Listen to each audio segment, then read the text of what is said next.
리플 XRP에 대한 투자가 진짜로 큰 수익으로 연결되기 위해서는요, 여기서 가장 중요한 핵심 키워드가 XRP의 제도권 자산 여부입니다. 오늘 영상을 보시면은 진정한 제도권 자산으로 가기 위한 리플 IPO 그리고 XRP ETF 이슈가 왜 서로 연결이 되어 있고 이게 시장에는 어떤 파장을 줄지 쉽게 이해하실 수 있을 거예요. 현재 차트를 보시면은 지금 XRP가 장기 하락 추세 아래에서 바닥을 다지는 흐름이 이어지고 있습니다. 쉽게 말씀드려서 크게 보면은 아직 하락 흐름을 벗어나지는 못했지만요, 단기적으로는 조금 올라주려는 분위기가 있다라는 뜻이에요.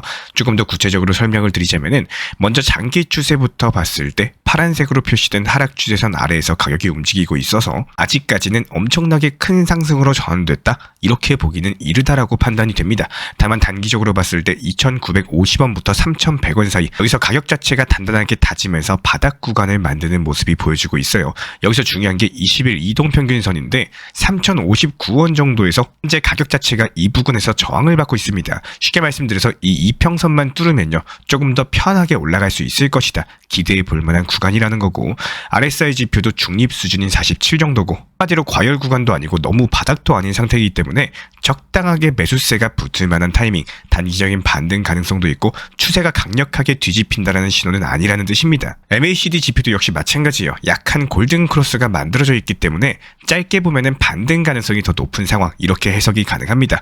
그렇다면 결국에 이게 지금부터 큰 반등, 큰 상승으로 이어질까요?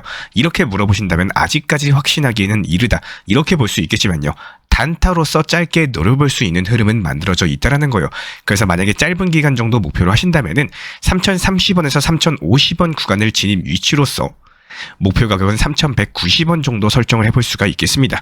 만약에 조금 더 길게 보시는 분들 같은 경우는 XRP ETF 관련 뉴스라거나 정책 관련 호재가 붙게 되면요, 3,500원이나 3,880원 같은 이전 저항 구간까지도 반등 여력이 있다라는 분석이 나오고 있기 때문에 현재 구간 같은 경우는 단타로 노려볼 만한 위치이고, 추가적인 이슈와 진행 상황 파악하시면서 여러가지 핵심 포인트 나올 때마다 저희가 후속 영상 통해서 브리핑 도움 드리도록 하겠습니다. 그렇기 때문에 지금부터는 이슈나 뉴스에 대해서 주목해서 보셔야 되는 거고, 이번에 리플이 소송을 이겼는데 XRP가 진짜 날아가나, 이런 기대감을 갖고 있지만서도 막상 가격은 생각만큼 안 오르고 있죠. 또 새롭게 등장하고 있는 호재들이 실제로 언제 효과를 줄지도 잘 모르겠다라는 의견이 많이 계십니다. 특히나 IPO나 ETF 같은 단어들 같은 경우는 이게 과연 무슨 의미가 있고 내 투자에 어떤 변화를 줄 수 있을지 궁금해하시는 분들도 많이 계시는데요. 그래서 오늘 영상에서는 이런 뉴스들이 결코 남의 이야기가 아니라 XRP 리플 투자자분이라면 반드시 아셔야 되는 상당히 큰 전환점이 될 수 있다는 거 알려드리고 싶습니다. 여기에서의 핵심은요, 리플이 IPO를 통해서 제도권 기업이 되면은 XRP가 검증된 자산으로 인정받는 발판이 된다는 겁니다. 그리고 ETF가 승인되면은 기관 자금이 들어온 관문이 생기는 거기 때문에 XRP가 단순 알트코인이 아니라 정식 투자 상품으로 자리 잡게 된다는 거고, 이 둘이 결합을 한다? 그렇다면 XRP가 지금까지 소송 리스크가 있는 코인에서 규제를 거의 해결한 자산으로 바뀔 수 있다는 것이 중요하다는 거예요. 먼저 리플 IPO부터 살펴보겠습니다. IPO 같은 경우는 쉽게 말해서 회사를 주식시장에 공식적으로 등록해 투자를 받는 과정인데요. 리플이 주식시장에 상장되려면 미국 SEC 승인 아래에서 회계, 재무 건전성, 경영 투명성까지 상당히 까다롭게 검증받아야 되는 거고, 암호화폐 업계에서 이런 절차를 받는다는 것 자체가 리플이라는 회사가 제도권 룰을 따르고 있다, 이런 증거가 될 수가 있는 겁니다. 이때 XRP를 발행한 주체가 바로 검증된 기업으로서 인정받게 되면은 그 토큰도 역시 마찬가지로 아무나 찍어낸 코인이 아니다, 이런 메시지를 줄 수가 있기 때문에 신뢰감이 생기겠죠. 기관들 입장에서도 마찬가지입니다. 주가를 살펴볼 만큼 안정적인 회사가 운영하는 자산이다, 그렇다면 훨씬 더 안심이 되는 거고, 게다가 IPO를 통해 가지고 모인 대규모 자금을 다시 ODL 인프라나 리플 레저 개발 등에 재투자하게 된다면은 생태계도 자연스럽게 확장될 수밖에 없는 겁니다.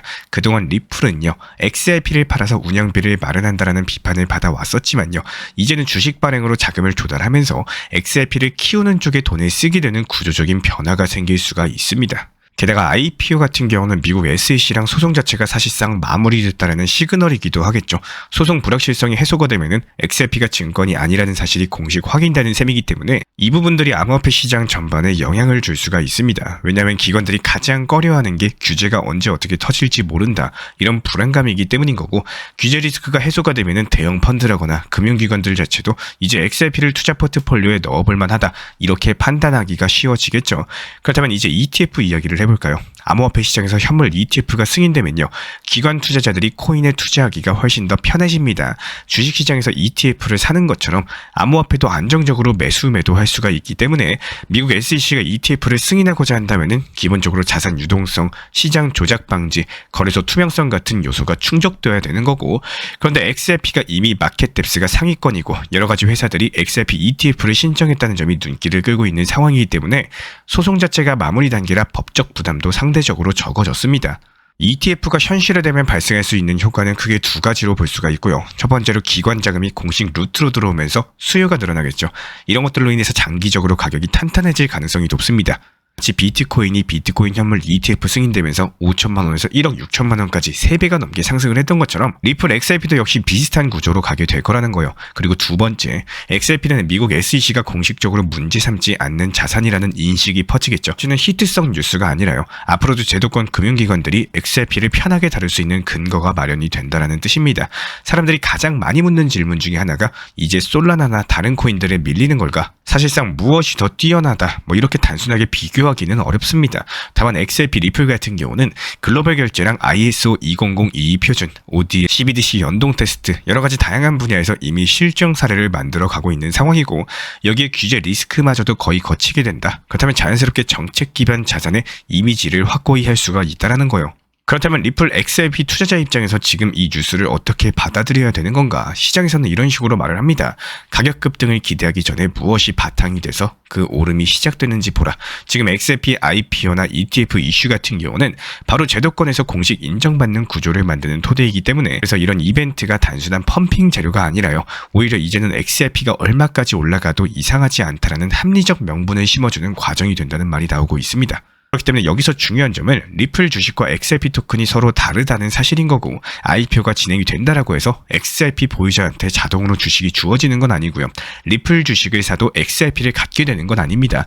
하지만 리플이 성장하고 사업을 확장하면서 자연스럽게 XRP 리플 생태계에도 관심과 자금이 몰릴 수밖에 없다라는 점이 핵심이고요.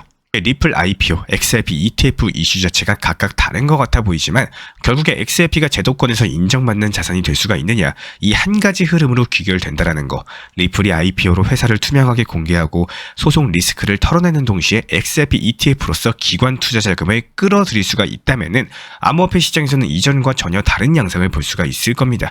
물론 모든 게 확정된 것은 아니고 SEC가 언제 어떻게 결정을 내릴지, 시장 상황이 어떻게 변할지는 더 지켜봐야겠죠. 그래도 지금의 뉴스들 자체가 XRP가 단순 알트코인에 머무르지는 않겠구나, 이 정도만 알아주시면 좋을 것 같습니다. 결과적으로 이런 것들이 진짜로 구조적 전환으로 된다면은 과연 어느 시점에 실제 가격 상승이 올 때 왜 오르는지를 명확하게 이해할 수가 있게 될 거고요. 지금 시장 같은 경우는 단순하게 리플로만 매매를 하시는 게 아니라 여러가지 다양한 알트코인으로 다양한 수익을 내면서 여기서 낸 수익으로서 리플 XRP에 대한 분할 추가 매수를 통한 전략이 통하는 시장인데요. 구독자분들께 설명드리고자 하는 내용 중에 기본적인 포트폴리오 구성입니다. 이런 내용들이 예전부터 많이 강조드린 내용이겠지만요, 결국 내 욕심으로 인해서 계속 포트폴리오 구성을 못하시는 분들이 많이 계십니다. 몰빵 투자라는 것들은 모든 코인을 통틀어 놓고 보더라도 위험할 수밖에 없는 거고, 항상 안전하게 비중 조절 그리고 분할 매수라는 것들을 절대 잊지 않으셨으면 좋겠습니다. 아무리 좋은 비트, 리플, 메이저 코인이라고 하더라도요, 내가 매수한 시점이 저점인지 고점인지는 그 누구도 알 수가 없겠죠. 항상 모든 경우의 수를 놓고 분산 투자에 대해서 당연하게 생각하는 게 가장 좋습니다. 그렇기 때문에 제가 강조드리고 싶은 것 중에 하나는요, 매수만 열심히 하고 잘 모아나간다라고 수익이 잘 나오고 정답이 나오는 건 아닙니다. 결국에 투자 시장이라는 거는 상승과 하락이 같이 존재하는 곳인 거고, 아침이 있으면은 밤이 찾아오고 해가 뜨면 다시 해가 지는 건 당연한 순리겠죠. 즉 상승이 나오면 그 다음 하락이 찾아오는 걸 당연하게 여기셔야 되는 겁니다. 대부분의 많은 분들께서 상승 나오면 하락에 대해서 잊고 계속해서 상승할 걸로 생각을 하다 보니까 정작 중요한 매도나 수익 실현에 대해서 놓치게 됩니다. 그 이유 자체가 너무나도 간단한데요, 더 상승할까봐 못 파는 겁니다. 여기서 중요한 거는 더 오르고 내리고는 내가 본인이 정하는 게 아니죠. 내가 상승하길 원한다라고 해서 계속된 상승이 나오는 게 아니기 때문에 항상 적당한 수익 구간 그리고 단기 고점에서는 욕심이 가득 차더라도 분할 익절을 하셔야 됩니다. 가장 좋은 종목 그리고 나 스스로에게 가장 도움이 되는 종목은 현금 비중이라는 종목입니다. 이 현금 비중을 절대 무시하시면 안 되기 때문에 아무리 좋은 자동차가 있다라고 해도 결국에 기름이 없으면 차는 앞으로 못 나갑니다. 시장이 좋을 때도 좋은 역할을 해주는 종목은 현금 비중인 거고, 반대로 시장이 급락을 하고 하락이 찾아오고 리플이 2,000원대 초중반으로 다시 찾아왔을 때에도 가장 도움이 되는 거는 현금 비중이에요.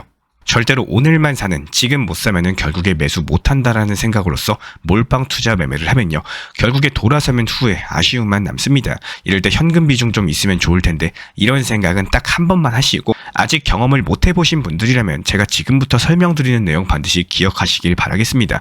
그리고 마지막으로 매도 못하시는 분들 공통점은 딱 하나인데요, 더 상승할까봐 매도를 못하는 거고요.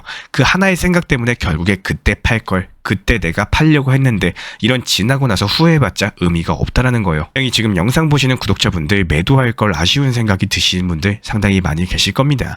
그 후회는요, 이번 후회 한 번만으로만 끝내시면 되겠지만 아마 다시 상승을 하고 리플이 어느 정도 올라가도 또 매도 못 하실 겁니다. 그때는 저번에 매도를 못했던 아쉬움으로 인해서 더 수익을 챙겨야 된다, 이런 욕심에 결국에 또 매도를 못하게 되실 거고요.